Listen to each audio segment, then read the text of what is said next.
یہ کہتے ہیں میں دعا مانگتا ہوں قبول نہیں ہوتی, دین میں باتیں اللہ میاں نے یہ باتیں کی نہیں ہیں کہ تم دعا مانگو گے تو میں اس طرح سے قبول کروں گا کہ جو تم کہہ رہے ہو تمہیں مل جائے. یہ باتیں اللہ نے کی ہوتی, پھر آپ کہتے ہیں اللہ میاں صرف باتیں کر رہے ہیں. اللہ میاں نے کہا میں دعا قبول کرتا ہوں, قبول کیسے کرتا ہوں یہ بھی تو اللہ میاں نے کہا نا. پورے قرآن میں واقعات بتا دیے کہ کیسے قبول کرتا ہوں. یعقوب علیہ السلام نے دعا مانگی نہیں ہوگی میرا بچہ واپس مل جائے, تو کیا مل گیا ان کو؟ نہیں ملا. یوسف علیہ السلام پریشانیوں میں آئے, برائی سے بچے, زنا کی ان کو دعوت دی گئی, بچے, تو بچنے کے نتیجے میں اور پریشانیوں میں چلے گئے, جیل میں چلے گئے, ساری زندگی ان کی کہاں گزری؟ جیل میں گزری. تو قبول ہونے کا یہ مطلب ہی نہیں ہے جو آپ سمجھ رہے ہیں. اگر دعائیں ایسے قبول ہوتی تو سارے کافر ہر وقت اللہ سے دعائیں مانگ رہے ہوتے بیٹھ کے. وہ کہتے ہیں یار ہمیں ضرورت ہی نہیں کچھ کرنے کی, ادھر دعا مانگو ادھر قبول ہو جاتی ہے. تو یہ ہے, یہ جب دیکھو ایک بات خوب اچھی طرح ذہن میں رکھو, کچھ چیزیں ایسی ہوتی ہیں جو دلائل سے ان کا حقیقت ہونا ثابت ہو جاتا ہے. جب ایک چیز کا دلیل سے برحق ہونا ثابت ہو جائے تو پھر اس پہ اٹھنے والے ہر قسم کے اشکالات کا جواب ضروری نہیں ہے. مثال کے طور پر آپ کو دلائل سے کسی نے ثابت کر دیا کہ ماں باپ یہ آپ کے ابا ہیں یہ آپ کی امی ہیں, اور یہ بھی ثابت کر دیا کہ ابا اماں خیر خواہ ہی ہوتے ہیں. یہ جب ثابت ہو جائے نا تو پھر ابا اماں اگر آپ کو کوئی کڑوی چیز بھی کھلا رہے ہیں تو پھر ابا اماں کو یہ ثابت کرنے کی ضرورت نہیں ہے کہ بیٹا اس میں تمہارا فائدہ ہے, کیونکہ پھر وہ دلیل دیں گے اس میں تمہارا فائدہ ہے. آپ کہو گے پھر یہ کڑوی کیوں مجھے کھلا رہے ہو, میٹھی کیوں نہیں کھلا رہے مجھے, اور کڑوی کھا رہا ہوں تو مجھے موشن بھی لگ رہے ہیں اس سے. تو ابا اماں کے پاس اتنا ٹائم نہیں ہوتا, وہ کہیں گے جب ایک دفعہ مان لیا نا کہ ہم تمہارے خیر خواہ ہیں تو ہم کوئی خراب چیز تمہیں نہیں کھلائیں گے. ڈاکٹر پر جب آپ نے ایک دفعہ اعتماد کر لیا, پتہ چل گیا کہ یہ ہے ڈاکٹر, تو سوئی لگائے, وہ آپریشن کرے, حتیٰ کہ وہ آپ کی ٹانگ بھی کاٹ کے باہر پھینک دے. تو یہ قصائی پہ تو اعتراض ہوگا کہ یار تو کہہ رہا تھا میں تیرا خیر خواہ ہوں, تو نے میری ٹانگ کاٹ دی. لیکن ڈاکٹر اگر وہ صحیح ڈاکٹر ہے, دلائل سے ثابت ہو جائے, تو پھر اس پہ اعتراض نہیں ہوگا. اس کی مثال ایسے ہے جیسے ہم سے غیر مسلم لوگ اعتراض کرتے ہیں کہ اسلام میں اسلام کے یہ حکم غلط ہے, یہ حکم غلط ہے, یہ حکم غلط ہے. ہم ان سے کہتے ہیں فرض کر لو اس سے اسلام کا غلط ہونا ثابت ہو گیا, تو پھر ہم کیا کریں؟ اسلام چھوڑ دیں؟ پھر ہم جس چیز کی طرف جائیں گے وہ تو اسلام سے بھی زیادہ, اگر فرض کر لو اسلام کو غلط مان لیتے ہیں تو وہ جس چیز کی طرف ہم جائیں گے وہ تو اسلام سے بھی زیادہ غلط ہے. یعنی ایک آدمی کہہ رہا ہے کہ تمہارے ابا تمہارے خیر خواہ نہیں ہے تمہارے, تو آپ کیا کہیں گے؟ ٹھیک ہے میں ابا کو چھوڑ دوں, تو تجھے اپنا ابا بنا لوں, پھر میں تو میرا کچھ لگتا ہی نہیں ہے. ایک دفعہ کچھ کیا ہوا, عیسائیوں کی طرف سے یا کسی اور مذہب کی طرف سے کچھ اشکالات آئے, انہوں نے کہا اسلام پہ ان کو کچھ اشکالات ہیں. میں نے کہا میں ان اشکالات کا جواب دوں گا, لیکن ایک مثال ہے کہ اگر آپ کو وہ جواب نہیں ملتا تو کیا میں عیسائی ہو جاؤں؟ کیا عیسائیت پر اشکالات نہیں ہے کیا؟ تو یہ دنیا میں ہو نہیں سکتا کہ ہر چیز 100% ہر چیز آپ کی سمجھ میں آ جائے. جب کچھ بیسک چیزیں جب سمجھ میں آ جاتی ہیں تو پھر آگے ہتھیار ڈالنے پڑتے ہیں آپ کو کہ بھئی آگے وہ سمجھ میں آئے نہ آئے, آپ نے یہ ماننا پڑتا ہے کہ جو چیز سمجھ میں آ جائے ٹھیک ہے, نہیں آئے تو بھئی میرا علم کیا ہے؟ ناقص ہے. پہلی بات یہ کہ یہ جو انہوں نے لکھا کہ اللہ تعالیٰ نے اسلام نے کچھ باتیں کی ہیں, دعائیں قبول ہوتی ہیں, قدم بڑھاؤ اللہ تمہارا ساتھ دیں گے, اور اللہ تمہیں جو ہے نا تم 2 قدم بڑھاؤ گے اللہ 4 قدم بڑھائے گا. تو اگر اس سے غلط ہونا ثابت ہو گیا تو یہ کیا مطلب؟ اللہ ہے نہیں کیا؟ یہ کائنات خود بخود بنی ہے, یہ ثابت ہونا چاہتا ہے اس سے. دوسرا اللہ ہے تو کیا مطلب وہ جھوٹ بولتا ہے معاذ اللہ, اس نے یہ غلط باتیں کی ہوئی ہیں. ظاہر ہے یہ بھی نہیں ہو سکتا, اللہ کیوں غلط باتیں کرے گا؟ یا اسلام کا غلط ہونا ثابت ہو جائے گا تو پھر کون صحیح ہے؟ کیا ایتھیسٹ لوگ صحیح ہیں جو جن کے پاس کوئی صحیح اور غلط کا کرائٹیریا ہی نہیں ہے, معیار ہی نہیں ہے ان کے پاس؟ تو پھر تو یہ انسان اور گدھے گھوڑوں میں کوئی فرق رہے گا نہیں. پھر تو یہ کائنات یہی آئے گا جو ایتھیسٹ کہتے ہیں خود بخود بنی ہے. تو وہ آپ یعنی ایک اشکال سے نکل کے بھاگیں گے اور اس کے بڑے اشکالات کے جال میں آپ پھنس جائیں گے. تبھی یہ جو ایتھیسٹ لوگ ہیں نا جو کہتے ہیں کہ ان کی سمجھ میں یہ نہیں آتا کہ یہ کائنات تو خود سے بن نہیں سکتی, تو اللہ خود سے کیسے بن گیا؟ یہ بڑا اشکال دہرایا جاتا ہے. ہم ان سے کہتے ہیں کہ آپ کو یہ سمجھ میں نہیں آ رہا کہ اللہ ہمیشہ سے کیسے ہے, اور اس کی بیس پہ آپ اللہ کا انکار کر کے اس کائنات کو ہمیشہ سے مان رہے ہو. یہ سمجھ میں آ رہا ہے آپ کے کہ یہ ہمیشہ سے ہے, حالانکہ یہ زیادہ بڑا اعتراض ہے. یہ تو مادی چیز ہے, اس میں تو چینجر کے بغیر چینجنگ نہیں ہو سکتی, تو کریٹر کے بغیر یہ کریٹ کیسے ہو گئی؟ تو جب بھی کوئی اسلام پہ اعتراض کر رہا ہوتا ہے نا, ایک اعتراض کر کے وہ اس سے بڑے اعتراض کے جال میں پھنس رہا ہوتا ہے. تو آپ کو اپنی عقل کے گھوڑے وہاں روکنے پڑتے ہیں. آپ کہتے ہو یار کچھ چیزیں ایسی ہیں جو جہاں عقل ہماری رسائی کرتی ہے, اور کچھ چیزیں ایسی ہیں وہاں ہمیں ہتھیار ڈالنے پڑتے ہیں.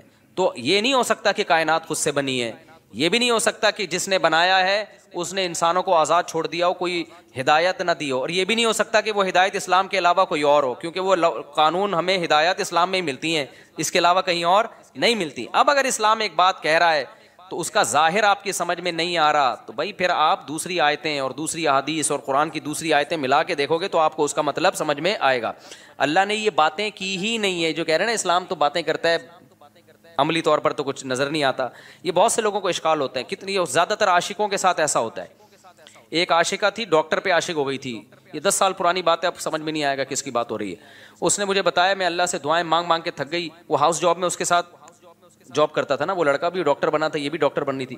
مجھے اس سے عشق ہو گیا, میں دعائیں مانگ مانگ کے تھک گئی, اللہ دے ہی نہیں رہا. تو کہاں ہیں وہ دعائیں, کہاں ہیں وہ سب چیزیں جو اللہ نے وعدے کی ہیں؟ تو کچھ بھی نہیں ہے, ایسی باتیں ہیں.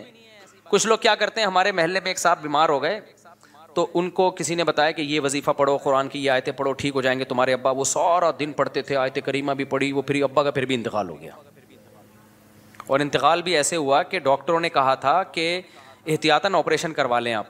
ویسے وہ ٹھیک ٹھاک تھے, احتیاطاً آپریشن کے چکر میں گئے اور نکلے ہی نہیں آپریشن تھیٹر سے ہی. ان کی ڈیڈ باڈی ہے, اچھے بھلے ہنستے کھیلتے گئے تھے, وہ آپریشن ہی ناکام ہو گیا. تو انہوں نے کہا ہم نے تو اتنے وظیفے پڑھے. تو بھائی اللہ میاں نے اگر یہ کہا ہوتا نا کہ میں دعا اس طرح سے قبول کروں گا کہ جس کو ٹھیک ہونے کی دعا مانگو گے ٹھیک ہو جاؤ گا, تو پھر لوگ مرتے کیا؟ پھر تو انسان کی عمریں سب کی 90 سال لازمی عمر ہوتی, کیونکہ کون بوڑھا نہیں ہے جس کے لیے, کون بیمار نہیں ہے جس کے لیے پیچھے دعائیں نہیں مانگی جاتی. دعا کا مطلب ہمیں یہ بتایا گیا ہے کہ تم نے اپنا کیس فائل کر دیا اللہ کے دفتر میں, اپنی ذمہ داری تمہاری ہو گئی ہے پوری. بڑا آفیسر بیٹھا ہوتا ہے نا, تو آپ جاتے ہیں اس سے کوئی ریکویسٹ کرتے ہیں, کہتے ہیں بھائی یہ پروسیس ہے, اس کو فالو کرو, اور اپنی فائل یہاں ویزے کے لیے آپ نے اپلائی کر دیا نا, ٹھیک ہے آپ کی ذمہ داری کیا ہو گئی, پوری ہوگی. آپ کو انٹرویو کے لیے بلایا جائے گا, ہم نے ویزا دینا ہوگا دیں گے, نہیں دینا ہوگا نہیں دیں گے. تو ہم نے اپنی ذمہ داری پوری کر لی ہے. باقی اللہ کا کام ہے, وہ اس طرح سے دعا قبول کرتا ہے یا اس طرح سے دعا قبول نہیں کرتا. لیکن اس نے کہا میں قبول کرتا ہوں, کیا مطلب؟ پھر اس نے قبول کرنے کا مطلب ہمیں بتایا ہے. بعض دفعہ میں وہی چیز تمہیں پکڑا دوں گا جو تم چاہ رہے ہو, بعض دفعہ اس کا کوئی آلٹرنیٹ میں تمہیں دے دوں گا, بعض دفعہ کوئی مصیبت آنے والی ہوگی وہ مصیبت میں تم سے ٹال دوں گا. کچھ بھی نہیں, آخری درجہ حدیث میں آتا ہے اس کے بدلے میں اجر دے دوں گا جو آخرت میں ملے گا تمہیں. اب جس کو آخرت پر ایمان ہوگا وہ مان لے گا, جس کو نہیں ہوگا تو اللہ کہتے ہیں جاؤ نہ مانو. پھر تو بدماشی تھوڑی اللہ کے سامنے کسی کی. کوئی کہتا ہے یار آخرت میں کیوں, مجھے دنیا میں چاہیے. اللہ کہتے ہیں تم آخرت کو نہیں مانتے تو جاؤ تم. تو یہ اللہ میں باتیں یہ والی کی ہیں جو میں آپ کو بتا رہا ہوں. ان باتوں میں اللہ پورا نہ اتر رہا تو پھر آپ بات کرو. اور یہ بھی آپ کی بات ہے کہ آپ کو پوری ہوتے ہوئے نظر نہیں آ رہی. ہم نے اپنی زندگی میں اپنی دعاؤں کو پورا ہوتا ہوا, میرے کتنے مسائل حل ہوئے ہیں الحمدللہ. آج تک جتنے مسائل میں میں نے اپنے آپ کو ڈالا ہوا ہے آپ سوچ سکتے ہو, جتنی ذمہ داریوں میں ڈالا ہوا ہے نا ہم نے اپنے آپ کو. ہمارے تو سارے مسائل بھائی دعاؤں سے ہی حل ہو رہے ہیں. سارے مسئلے اللہ کا شکر ہے ہمارے دعاؤں سے حل ہو رہے ہیں. بلکہ مجھے تو ڈر لگتا ہے کہ اللہ ہم سے کہے گا تمہارا عمل تو کچھ بھی نہیں ہے, سارے مسئلے ہم نے تمہارے کیا کر دیے, حل کر دیے. تو یا تو بھائی آپ نے کچھ ایسے مسئلے بنائے ہوئے ہیں جو مسئلے ہیں نہیں, وہ آپ کے اپنے بنائے ہوئے مسئلے ہیں, یا پھر آپ نے اللہ پر کو یہ جو ہم کہتے ہیں نا یہ کروں تو یہ پورا ہو جائے, اس کا مطلب اللہ آپ ہیں اور اللہ کیا ہے, آپ کا بندہ ہے. پھر وہ اگر آپ یہ چاہتے ہو نا میں یوں کہوں اور اللہ یوں کر دے, تو پھر تو اللہ آپ بن گئے نا بھائی. جس کا آرڈر چلتا ہے, جس کی بات 100% مانی جاتی ہے, باس تو وہ ہوتا ہے. کیا خیال ہے؟ تو پیغمبروں کی سیرت قرآن نے جو اتنی لمبی لمبی سیرت بیان کی, موسیٰ علیہ السلام کے بارے میں بتایا کہ بنی اسرائیل کو وعدے کرتے رہے کہ اللہ تمہیں غلبہ دے گا, اللہ تمہیں. بنی اسرائیل نے ایک دن تنگ آ کے کیا کہا ہے, اوذینا من قبل ان تأتینا ومن بعد ما جئتنا, اے موسیٰ تیرے آنے کا کوئی فائدہ نہیں ہوا. آنے سے پہلے بھی ٹینشن تھی, آنے کے بعد بھی ٹینشن. موسیٰ علیہ السلام نے کیا کہا, عسیٰ ربکم ان یرحمکم, امید ہے اللہ رحم کرے گا, امید ہے اللہ کیا کرے گا, رحم کرے گا. اور بالکل اینڈ میں لے جا کے نا جب بنی اسرائیل نے کہا اب تو مر ہی گئے, بالکل دریا کے کنارے کھڑے ہوئے کہہ رہے اب تو بس مارے گئے. موسیٰ علیہ السلام اس وقت بھی کیا کہہ رہے ہیں, بھائی اللہ میرے ساتھ ہے. اس وقت یہ بھی نہیں کہا مدد کرے گا, ساتھ ہے, جو ہو رہا ہے ہمارے حق میں بہتر, بھلے شہادت دے دے یہاں پہ, ٹھیک ہے نا, بھلے شہادت دے دے, لیکن میرے ساتھ اللہ ہے. میں اس کو ناکامی نہیں سمجھتا, جو بھی میرے ساتھ ہو رہا ہے میں اس کو ناکامی نہیں سمجھتا. تو صحابہ کرام تو جنگوں میں شہید ہوئے ہیں, اور شہادت سے پہلے کیا کہہ رہے ہیں, فزتو ورب الکعبہ, رب کعبہ کی قسم ہم کیا ہو گئے, کامیاب. حالانکہ وہ تو 100% ناکامی ہے. جو آدمی موت کے منہ میں جا رہا ہے اس کے تو سارے پروگرام ہی ضائع ہو گئے نا, اس کے تو سارے ویژن کی ایسی کی تیسی ہو گئی. لیکن وہ مرتے ہوئے کیا کہہ رہے ہیں کہ ہم کامیاب ہو گئے. وجہ کیا ہے کہ بھائی جو اللہ اب ہمارے ساتھ کر رہا ہے ہمیں یقین ہے کہ وہ ہمارے حق میں بہتر ہی ہو رہا ہے, ہمارے حق میں برا نہیں ہو رہا. تو آپ کو اپنے آپ کو اللہ کا بندہ بنا کے زندگی گزارنی ہے. جس طرح سے ابھی آپ چاہتے پوری کرنا چاہ رہے ہیں نا, اس کے لیے اللہ نے جنت رکھی ہے. وہاں بٹن دباتے ہی سب کچھ ہو جائے گا, صحیح ہے نا. وہاں دعا کا ظاہر قبول ہوگا. وَلَكُمْ فِيهَا مَا تَشْتَهِي أَنفُسُكُمْ. اللہ نے جو باتیں کی ہیں نا, کہہ رہے ہیں اللہ جو باتیں کرتے ہیں وہ ہوتی تو نظر نہیں آ رہی. اللہ نے جنت کے بارے میں یہ باتیں کی ہیں. وَلَكُمْ فِيهَا مَا تَشْتَهِي أَنفُسُكُمْ. جو چاہو گے وہ تمہیں ملے گا. دنیا کے بارے میں اللہ نے یہ کہا نہیں ہے. جو اللہ نے باتیں کی ہیں دنیا کے بارے میں وہ سورہ بنی اسرائیل میں ہے. اللہ تعالیٰ فرماتے ہیں کہ من کان یرید العاجلۃ عجلنا له فیہا ما نشاء لمن نرید.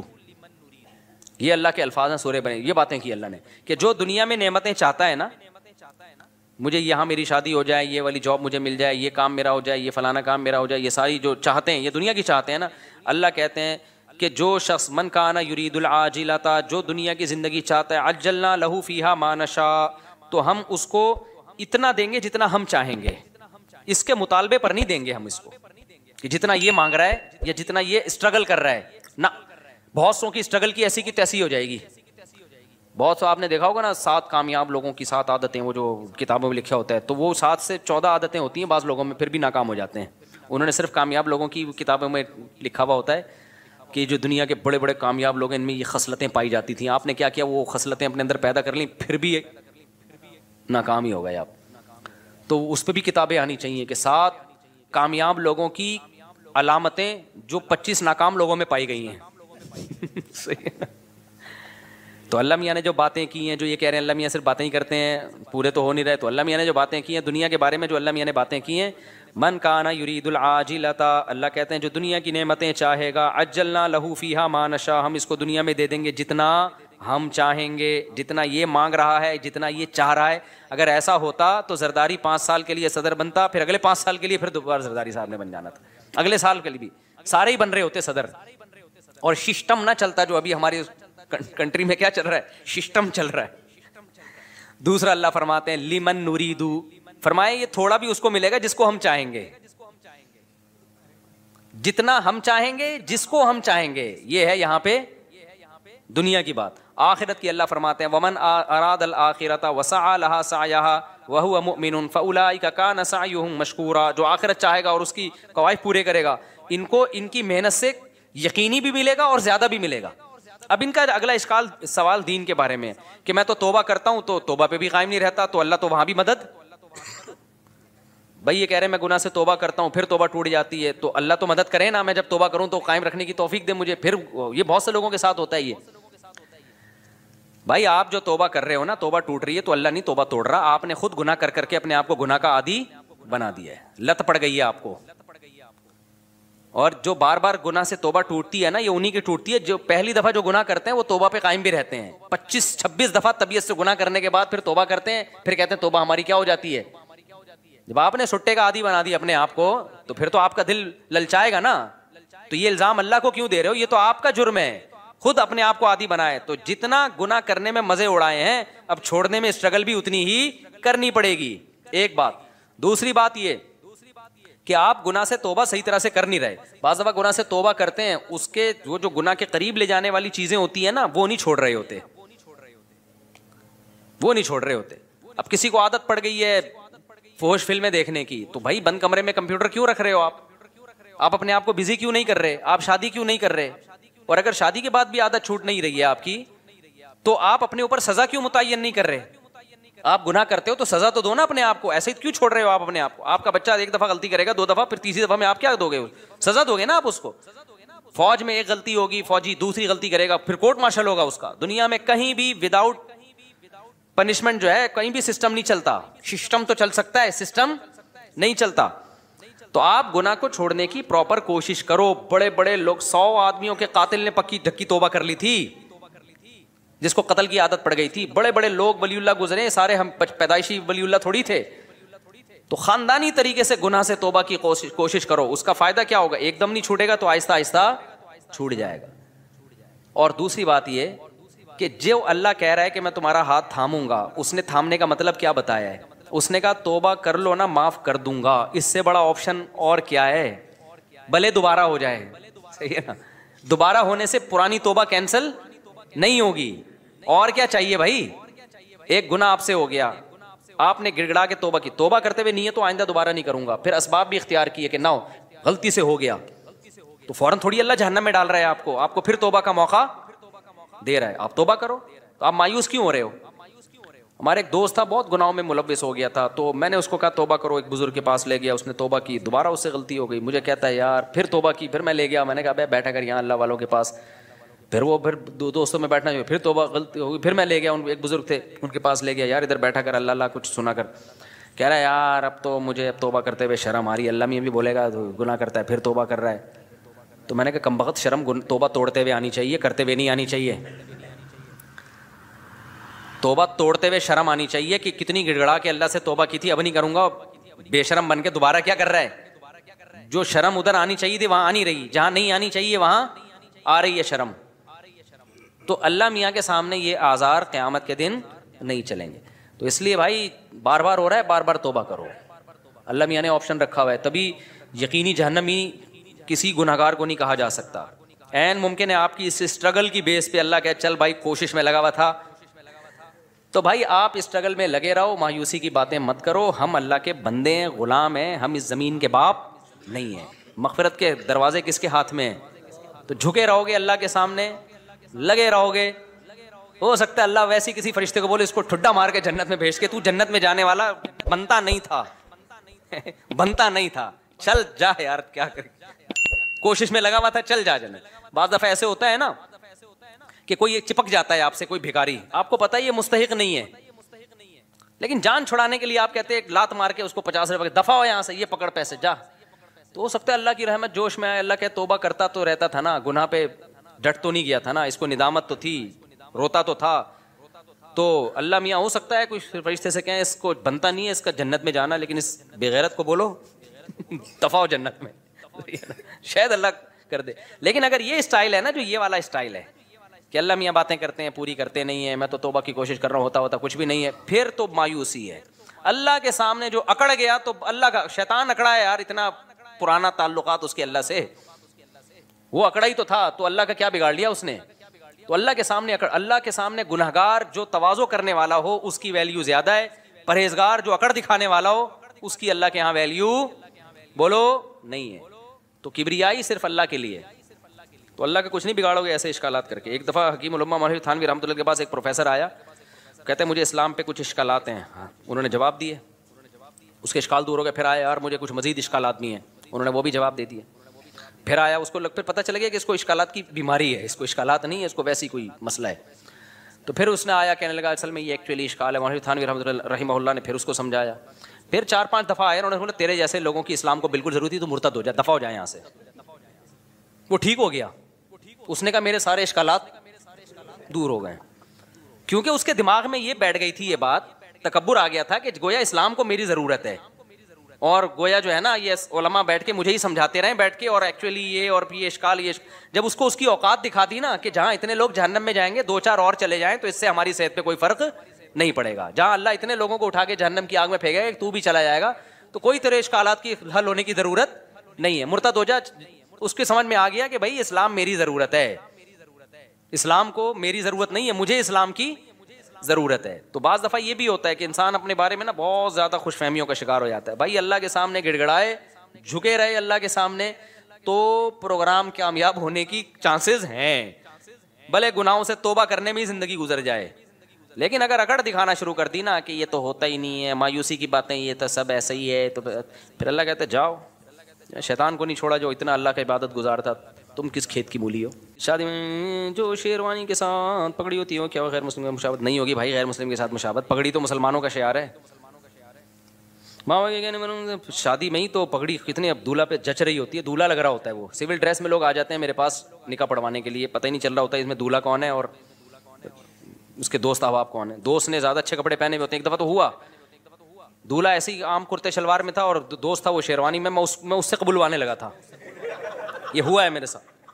ماں باپ کے کہنے میں سارا خرچ کر سکتے ہیں, سارا مال خرچ کر سکتے ہیں, نہیں بھائی سارا مال خرچ کرو گے کل پھر بھیک مانگو گے, ماں باپ کی ضرورت